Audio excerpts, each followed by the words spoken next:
Hello नमस्कार बच्चों, मैं अखिलेश कुमार अपने यूट्यूब चैनल शांति स्टडी पॉइंट में आपका स्वागत करता हूं। मैं लेके आया हूं यूपी ट्रिपल एससी पैट 2021 के एग्ज़ाम की प्रैक्टिस सेट कराने के लिए। ठीक है, इसमें हम जीएस का पोर्शन कवर कर रहे हैं। जीएस में साइंस, हिस्ट्री, ज्योग्राफी, पॉलिटी, ठीक, economics, Hindi, English, current affairs and current GK, static GK, ये सारे पोर्शन कवर कर रहे हैं। तो चलिए शुरू करते हैं अपनी क्लास को और बढ़ते हैं नेक्स्ट स्लाइड की तरफ। आप हमारे चैनल को सब्सक्राइब कर लीजिए, वीडियो को लाइक और शेयर कर दीजिए तथा बेल आइकन को प्रेस कर दीजिए।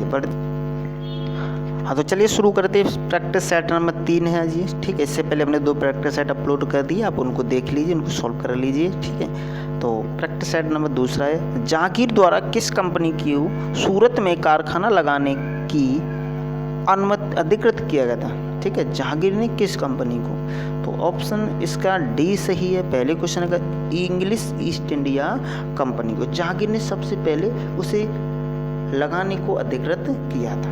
आगे, पृथ्वीराज चौहान के विरुद्ध मोहम्मद गोरी के आक्रमण के समय कन्नौज पर निम्न में से किस वंश का शासन था। क्वेश्चन नंबर 2 का डी सही है। उस समय गढ़वाल वंश का शासन था। आगे है क्वेश्चन 3, गुप्त स्वर्ण मुद्राओं को कहा जाता था। जो गुप्त स्वर्ण मुद्राएं थी उनको ऑप्शन 3 का बी सही है, दीनार कहा जाता था।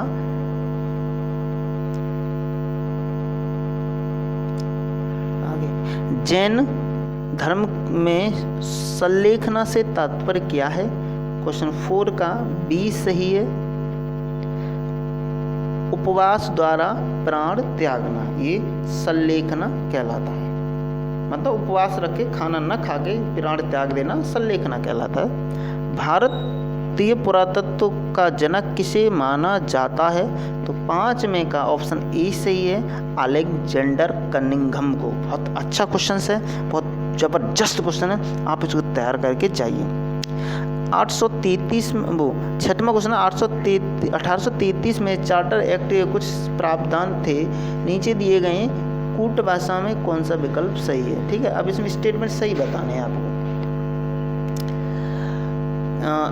पहला है, इस कंपनी के व्यापारिक अधिकार को समाप्त कर दिया गया। इसने गवर्नर जनरल के परिषद में एक विधि सदस्य सम्मिलित किया। और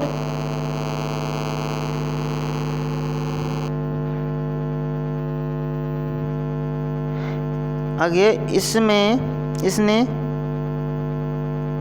प्रेसिडेंसी के कानून बनाने का अधिकार वापस ले लिया। और चौथा, इसने पोर्ट विलियम के गवर्नर जनरल का नाम बदलकर भारत का गवर्नर जनरल कर दिया। आगे, तो इसका ऑप्शन जो सही है 6वें का, वो डी सही है, उपरोक्त सभी कथन सत्य हैं। आगे, द्वितीय गोलमेज सम्मेलन 1931 में कांग्रेस के प्रतिनिधि के रूप में भाग लेने वाले नेता कौन थे। 7वें का जो ऑप्शन है वो ए सही है, महात्मा गांधी ने द्वितीय गोलमेज सम्मेलन में भाग लिया था।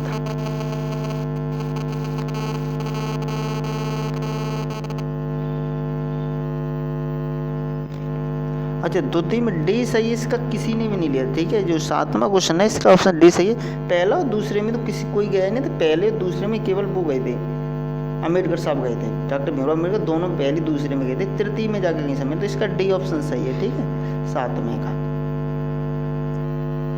आगे, अखिल भारतीय राजनीति में गांधी जी का पहला ऐतिहासिक कदम क्या था। ठीक है, तो चंपारण में जो वो था उनका सबसे पहला यही काम था। 8वें का सी सही है, चंपारण में जो नील के इंडिगो के जो फार्मर थे उनका जो वो कराया था आंदोलन किया था, चंपारण में जो हुआ था बिहार में आंदोलन, वो उनका पहला कदम था। बंगाल का विभाजन करने वाला गवर्नर जनरल कौन था। 9वें का जो ऑप्शन है वो ए सही है, करजन ने बंगाल का विभाजन कर दिया था। 1857 में किसने इलाहाबाद को आपातकालीन मुख्यालय बनाया था। 10वां क्वेश्चन है, इसका आंसर ए सही है, लॉर्ड कैनिंग ने आपातकालीन मुख्यालय किसे बना लिया था, इलाहाबाद को बना लिया था। उच्चतम लवणता पाई जाती है। 11वें क्वेश्चन का जो ऑप्शन है वो डी सही है, बान झील टर्की में। निम्नलिखित में से कौन सा कथन सही नहीं है? 12 में का जो ऑप्शन बी सही है। ठीक है, अधिकतम तापमान में मेखला विद्युत रेखा के सहारे पाई जाती है, ये गलत है। आगे 13वां क्वेश्चन है, लवणीय जल में उगने वाले पौधे कहलाते हैं। 13वें क्वेश्चन का सी सही है। हेलोफाइटा कहे जाते हैं जो लवणीय जल में उगते हैं। सूची 1 से सूची 2 को मिलान कीजिए। ठीक है, 14वां है क्वेश्चन। 14वां का जो ऑप्शन सही है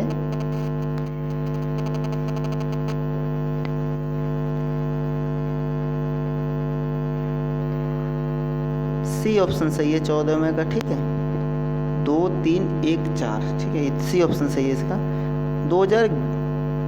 2011 की जनगणना के अंतिम आंकड़े के अनुसार भारत का द्वितीय सर्वाधिक जनसंख्या वाला राज्य कौन सा है? तो 15वां का जो ऑप्शन है वो सी सही है, ABC।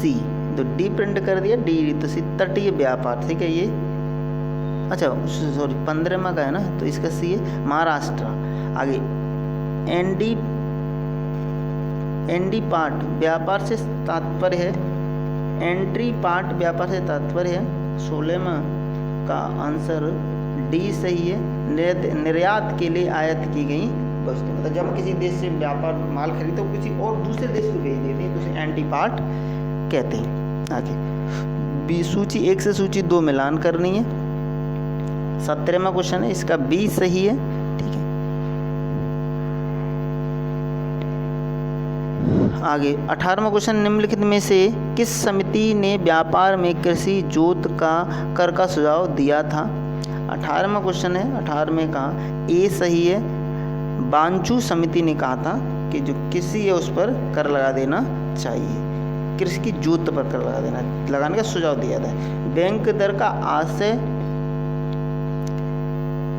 19वां है, उसका डी सही है। केंद्रीय बैंक द्वारा ली जाने वाले आधिकारिक ब्याज दर। मतलब जब कोई कॉमर्शियल बैंक है वो अगर किस केंद्रीय बैंक से कर्जा लेती तो उसे बैंक दर, उस दर को बैंक दर कहते हैं जिस दर से केंद्रीय बैंक ब्याज लगाते हैं। अब मूल्य तब अधिक कारगर होता है जब 20 का ऑप्शन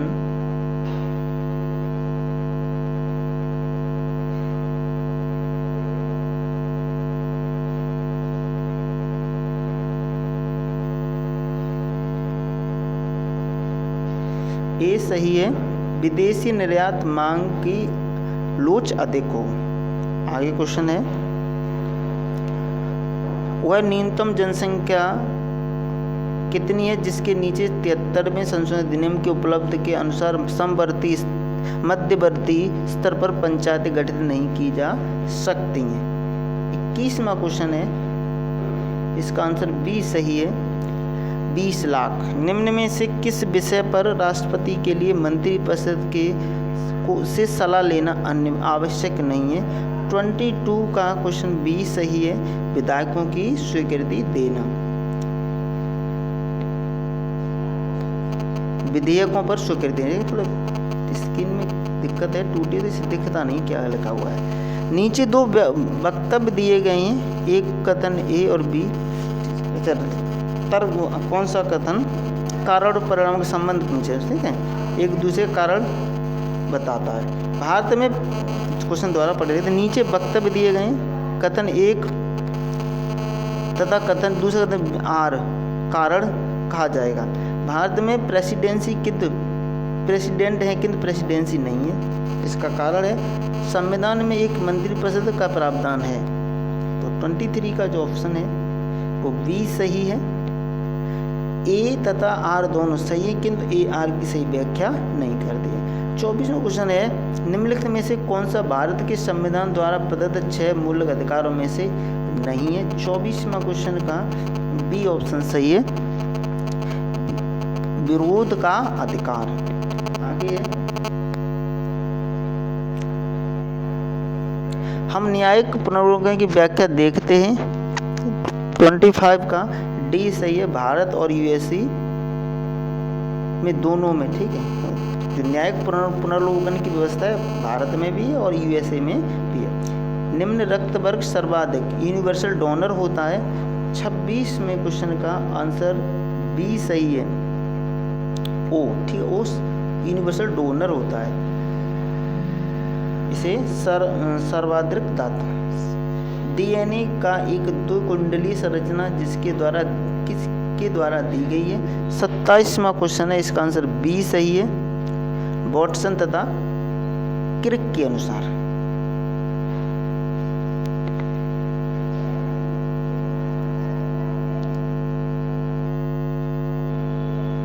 आगे क्वेश्चन 29 की तरफ बढ़ते हैं। 28 है, ठीक है। स्वर्णकारों के द्वारा प्रयोग में आने वाली एक्यूरिया निम्नलिखित को मिलाकर बनाया जाता है। 28 का क्वेश्चन आंसर है बी सही है, नाइट्रिक अम्ल तथा हाइड्रोक्लोरिक अम्ल को मिलाकर बनाया जाता है। 29 है, प्रत्यावर्ती विद्युत धारा के निर्दिष्ट विद्युत धारा में परिवर्तित किया जाता है। 29 का ऑप्शन डी सही है, रेक्टिफायर के द्वारा। आगे पायरहेलियोमीटर का प्रयोग निम्न में से किसे नापने के लिए किया जाता है? 30 क्वेश्चन का ऑप्शन 30वें क्वेश्चन आंसर बी सही है, सोलर रेडिएशन को। यहाँ तक हमारे जीएस के क्वेश्चन पूरे हो गए। अब बढ़ते हैं इंग्लिश की तरफ। चलिए इंग्लिश की तरफ बढ़ जाते हैं। इसे हिंदी के क्वेश्चन होंगे 5, पहले तब इंग्लिश का। तुलसीदास द्वारा रचित रामचरित में कितने कांड हैं? 36वां क्वेश्चन है, 36 का आंसर सी सही है, 7 कांड हैं, ठीक है। पूरा जो रामचरित मानस है वो 7 खंडों में विभाजित है। माता पिता लोहे के चने चबाकर बच्चों को पालते हैं। रेखांकित मुहावरे का अर्थ बताइए। बहुत कठिनाई झेल कर, ठीक है। तो ऑप्शन ए सही है, 37 का ऑप्शन ए सही है। आगे निम्नलिखित वाक्यों में से शुद्ध वाक्य बताइए। राधा घर नहीं है, राम पाठशाला में है। आप अवश्य सुने होंगे, मैंने एक नाटक का अनुवाद किया। तो 38 का डी सही है, मैंने एक नाटक का अनुवाद किया। ऊपर के तीनों गलत है। अत्र अन्य शब्द युग्म के सही अर्थ भेद का चयन कीजिए। अन्न अनाज, अन्य में दूसरा। 39 का ए सही है। आगे 40 क्वेश्चन देखते हैं। इनमें से कौन सा शब्द सरस्वती शब्द का समानार्थी शब्द है? शारदा। 40वां का भी सही है, ठीक है। 40वां का सुधी बताना है, सुधी सी सही है इसका 40 में का। आगे अब इसके बाद इंग्लिश आ जाती है, ठीक है।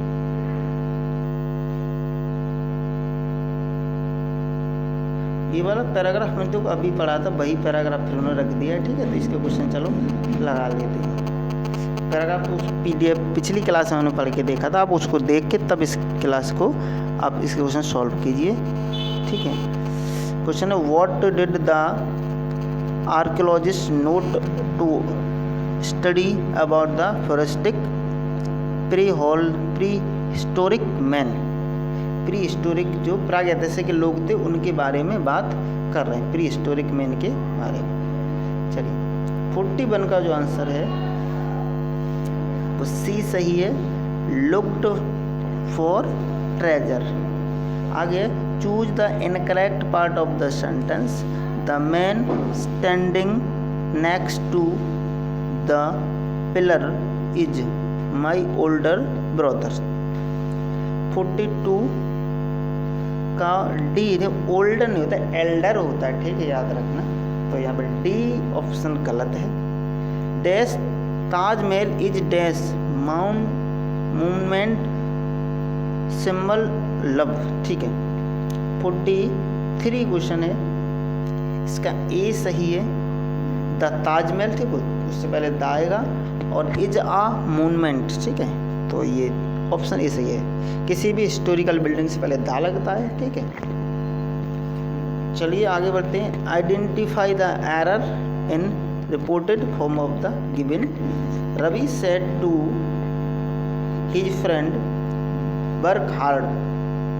तो ये बताना, इसमें करेक्ट करना है। अच्छा, Ravi said work hard, order दे रहा है, ठीक है। तो ये डी सही है इसका option. Ravi ordered his friend to work hard, D option सही है 44 का। ठीक है, जो भी इम्पेरेटिव सेंटेंस होते हैं ना उनमें या तो एडवाइस दिया जाता है या रिक्वेस्ट किया जाता है या सजेशन दिया जाता है। ठीक है, ऑर्डर, रिक्वेस्ट और एडवाइज्ड। तो इनमें से अगर ऑर्डर दिया तो ऑर्डर्ड कर दिया जाता है रिपोर्टिंग वर्ब को, सजेशन या सजेस्टेड कर दिया जाता है, रिक्वेस्ट है तो रिक्वेस्टेड कर दिया जाता है और सैड को हटा दिया जाता है, टू से जोड़ी जाती है। ये रूल है इसका। आगे बढ़ जाते हैं। Out of 4 alternative suggested select which of the express the best. Same sentence का मीनिंग सेम कौन सा है? They will laugh at you. ठीक है, they will laugh at you, इसका आंसर बताना है 45 का सी ऑप्शन सही है इसका। You will be laugh at by him, कैसे कैसे बना दिया। ठीक है बेटा, यू विल बी, यू आगे चला जाए, you will be laugh at, you will be laugh at by him. आगे ये रीजनिंग का क्वेश्चन आ गया। ठीक है,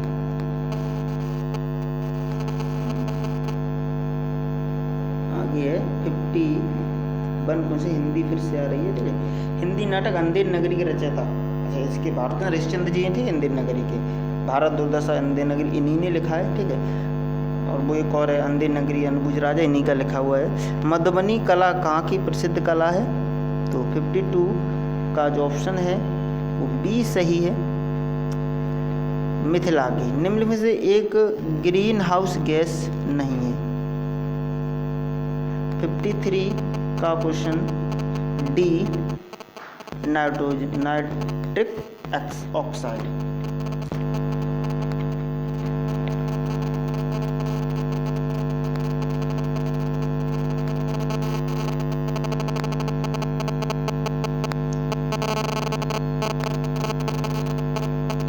सर्वप्रथम पारिस्थितिकी तंत्र शब्द का प्रयोग किया था।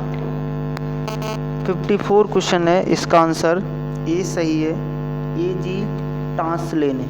ठीक, टांसलेन। आगे नेपाली भाषा मुख्य रूप से किस राज्य में बोली जाती है?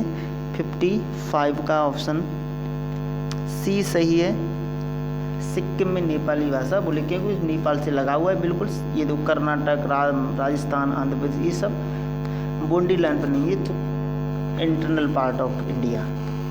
निम्न में से सर्वाधिक सीमाओं वाला देश कौन सा है? तो 56 का जो आंसर है वो ए सही है, यानी कि चीन सबसे ज़्यादा देशों से टच करता अपनी सीमा। मृत्युदंड के मामले क्षमा देने का अधिकार राष्ट्रपति को होता है। 57 का बी सही है। ठीक है, आगे बढ़ते हैं।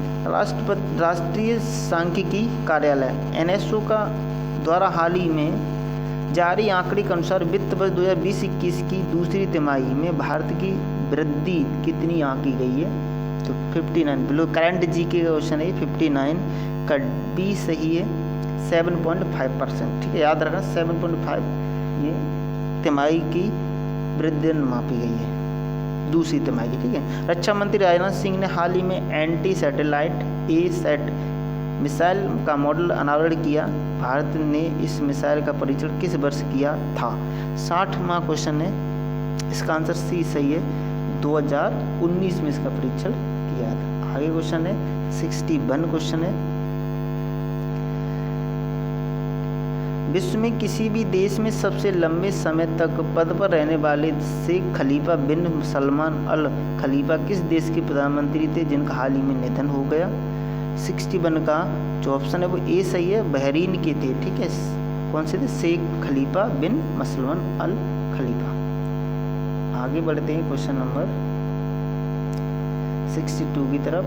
स्वदेश विकसित पहली निमोनिया और वैक्सीन निमोसिल का निर्माण करने वाली कंपनी कौन सी है? 62 का जो ऑप्शन है वो ए सही है, serum institute of India. Madhya Pradesh के किस शहर को हाल ही में यूनेस्को की विश्व धरोहर सूची में शामिल किया गया है? ठीक है, 63 है, 63 का सी सही है। एक तो ग्वालियर को किया गया और ओरछा को, ये 2 शहर हैं, इनको विश्व धरोहर सूची में शामिल किया गया। प्रधानमंत्री नरेंद्र मोदी G7 शिखर सम्मेलन सम्मेलन में शामिल होंगे। इस संदर्भ में निम्नलिखित कथन कौन सा कथन सत्य है? तो 64 का ऑप्शन देखना है। 64 का ऑप्शन बी सही है, ठीक है, बी, यानी कि तीसरा केवल स्टेटमेंट तीसरा। 2021 में होने वाले 47वें G7 शिखर सम्मेलन की मेजबानी ब्रिटेन कर रहा है, ठीक है। आगे, मुक्त आकाश में संधि, ओपन स्काईज ट्रीटीज हाल ही के दिनों में सुर्खियों में रहा। इस संधि के संदर्भ में निम्न कौन सा कथन सत्य है? 65 है। 65 का जो आंसर रहेगा वो डी सही है, ठीक है, डी, यानी कि 1, 2, 3 तीनों सही हैं। यह संधि अमेरिका और रूस सहित 35 देशों के बीच हवाई निगरानी से संबंधित। दूसरा, रूस और अमेरिका इस संधि से अलग हो गए। और तीसरा, इस संधि में नाटो के 10 देश शामिल भी हैं। तो इसका ऑप्शन कौन सा सही बताया था? 65 का डी सही है, ठीक है, 1, 2, 3। सौर ऊर्जा के क्षेत्र में सहयोग के लिए भारत के साथ समझौता ज्ञापन पर हस्ताक्षर करने के लिए किस देश को केंद्रीय मंत्रिमंडल ने मंजूरी दी? तो 66वां क्वेश्चन है। आगे नेक्स्ट स्लाइड की तरफ बढ़ते तब इसके आंसर मिलेंगे जी। इसका बी सही है, ठीक है, उज्बेकिस्तान ने इसकी स्वीकृति दी है। आपदा प्रबंधन में उनमें योगदान के लिए किस संस्था को सुभाष चंद्र बोस आपदा प्रबंधन पुरस्कार 2021 दिया गया है? ठीक है, तो 67 का जो ऑप्शन है वो बी सही है, sustainable environmental and ecology development society, ठीक है। इसे कौन सा पुरस्कार दिया गया है? ये करंट जीके का क्वेश्चन है, ठीक है, अभी हाल ही में दिया गया है। तो आपदा प्रबंधन योगदान के लिए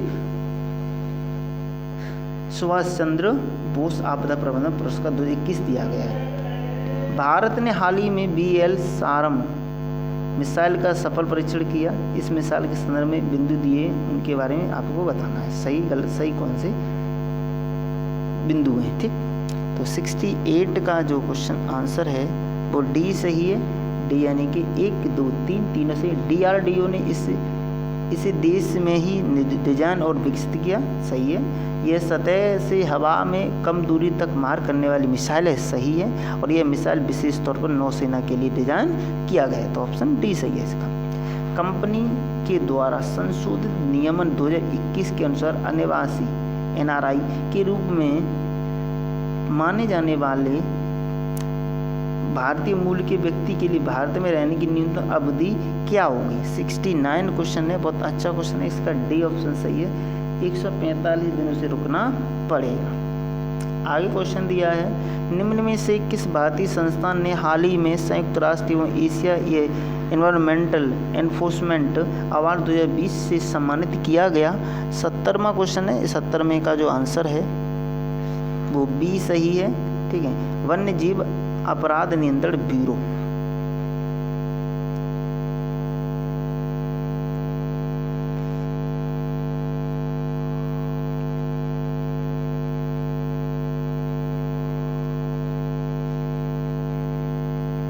अभी गद्यांश दिया है, ठीक है, इससे क्वेश्चन छांटने हैं। विश्व की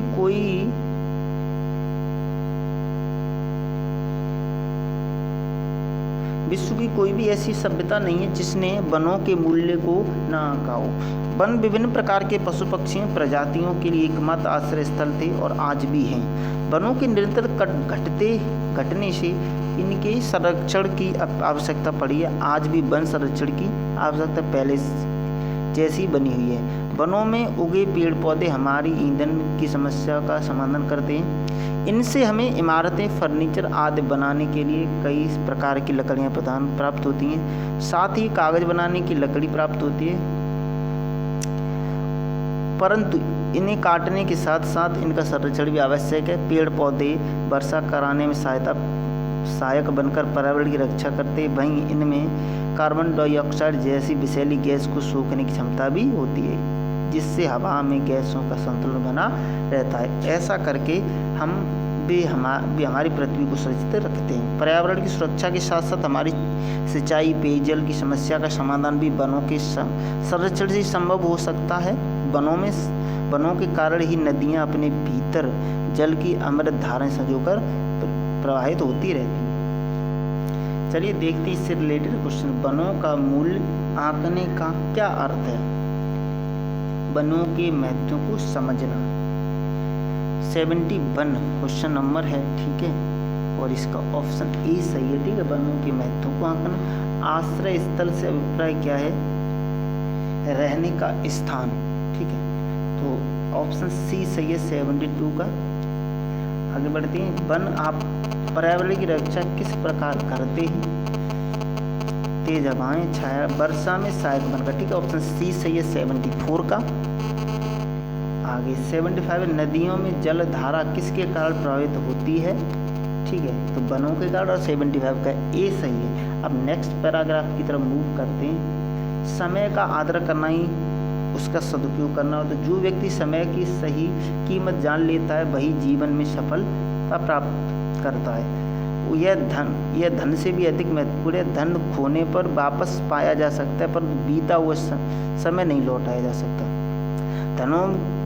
छात्रों के जीवन में इसका अधिक महत्व है। जो छात्र इस उम्र में समय की कद्र करना सीख जाते हुए भविष्य में तरक्की की ऊंचाई छू लेते हैं। चाणक्य, गांधी जी, अशोक आदि ने समय का सदुपयोग कर अपने पैरों के निशान छोड़ दिए। जीवन का प्रत्येक क्षण भविष्य का निर्माता है। जो लोग इसके महत्व को नहीं समझते हैं, आगे बढ़ते हैं नेक्स्ट स्लाइड की तरफ।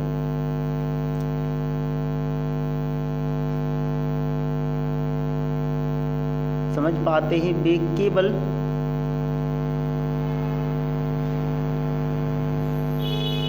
हाथ मलते रह जाते हैं। हम चाहे विश्राम कर लें, परंतु समय कभी विश्राम नहीं करता। समय के प्रति सजगता मानव जीवन के लिए उपयोगी है। अतः छात्रों को समय की कीमत पहचानना, इसका सार्थक उपयोग करना चाहिए। समय का सदुपयोग करने से क्या तात्पर्य? उसे व्यर्थ न करना, ठीक है, ऑप्शन बी सही है। 76 का जो आंसर होगा वो बी सही है। समय को बर्बाद नहीं करना चाहिए। छात्रों के लिए समय का सदुपयोग अधिक आवश्यक क्यों है? तो जो इसकी महत्ता समझते सफल होते हैं, ठीक है, विफल होते हैं, कभी सफल नहीं होते, सदा पीछे रहते हैं। तो 77 का जो ऑप्शन होगा ये सही है। जो इसकी महत्ता समझते वो सफल हो जाते हैं। समय धन से अधिक महत्वपूर्ण है, क्यों? क्योंकि समय कभी वापस नहीं मिलता है, इसलिए। और 78 का जो आंसर रहेगा वो सी सही है। धन वापस मिल जाएगा पर समय नहीं मिलता है। निम्न में से कौन सा विकल्प सजगता का पर्यायवाची नहीं है? 79 का ए सही है, प्रमोद, ठीक है, तो ये हंसी मजाक का है। आगे हम इस अनुच्छेद का सबसे प्रयुक्त शीर्षक बताइए। जीवन और समय, छात्र और जीवन, समय का अनुप्रयोग, छात्र जीवन। तो इसका 80 का जो ऑप्शन होगा वो बी, छात्र जीवन और समय, ये सही है। चलिए बस यहीं तक हमारी क्लास फिनिश होती है, ठीक है। अब DI का पोर्शन शुरू हो गया है, ठीक। Thank you for watching. हमारे वीडियो को देखिए और सब्सक्राइब कीजिए चैनल को, वीडियो को लाइक और शेयर कर दीजिए, बेल आइकन को प्रेस कर दीजिए। Thank you for watching.